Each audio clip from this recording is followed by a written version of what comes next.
Bud Light sagging sales becoming business as usual following disastrous promotion, beer industry expert says. It surprised a lot of people, even their competitors, Beer Business Daily publisher Harry Schumacher said.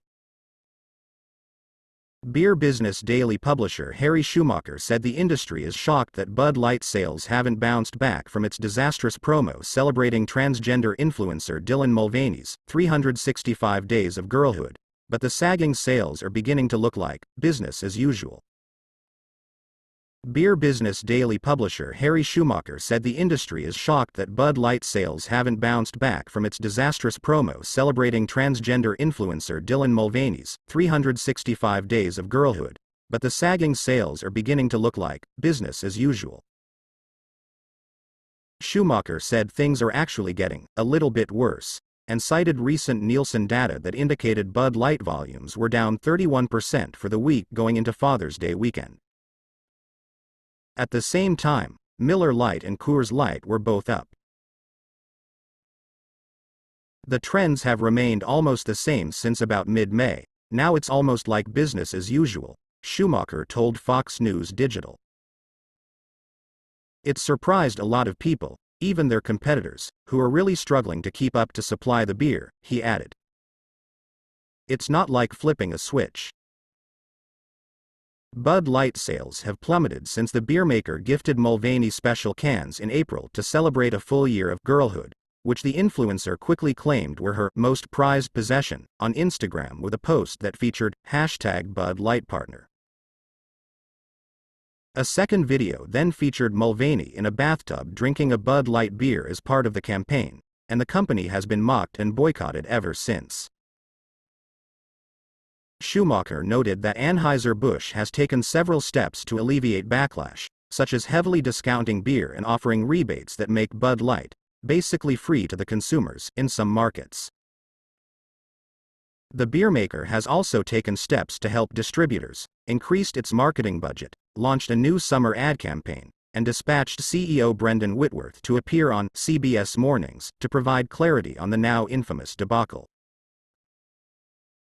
Whitworth raised eyebrows on Wednesday when he declined to provide a clear answer when asked if he would send Mulvaney the can again, in hindsight. Schumacher is among the viewers who wasn't particularly impressed with the Anheuser-Busch CEO. I think he skirted around a lot of the tough questions. The main one being, would you do this Mulvaney promotion again? And he wouldn't answer yes or no. He kind of danced around it, Schumacher said. I see that's the issue there. But I mean, they're down 30%. I think the answer is, no, you wouldn't do it again, he continued. Without throwing any shade to the trans community, I think just from a business perspective, it wasn't a great idea, clearly. Schumacher believes Whitworth essentially doubled down on previous Anheuser-Busch talking points about beer not being divisive, and how it should bring people together, that didn't go over well during the early weeks of the controversy. He got really hounded for that narrative, but he repeated it. So, I think they're just going with the message and hoping to move on, Schumacher said. Schumacher has also noticed that Bud Light and Anheuser-Busch get cruelly ratioed on social media whenever the company posts anything.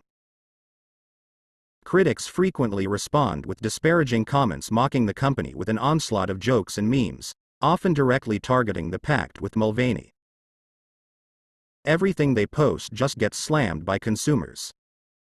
And I think their strategy now is just to keep posting, just keep moving on, he said. And at some point, maybe people will get tired of posting memes and making fun of the brewery, and I think that's their strategy for now.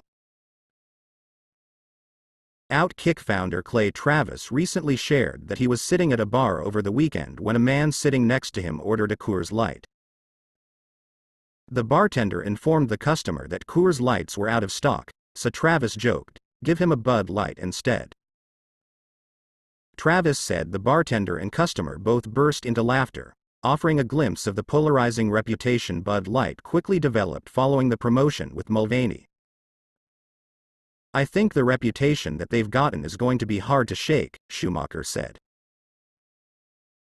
Having said that, I do think that there is a chance, maybe a small chance, but a chance, that you can beat a dead horse to dead. And, maybe at this time next year, Bud Light might be cool to drink again because it is so out there, Schumacher said.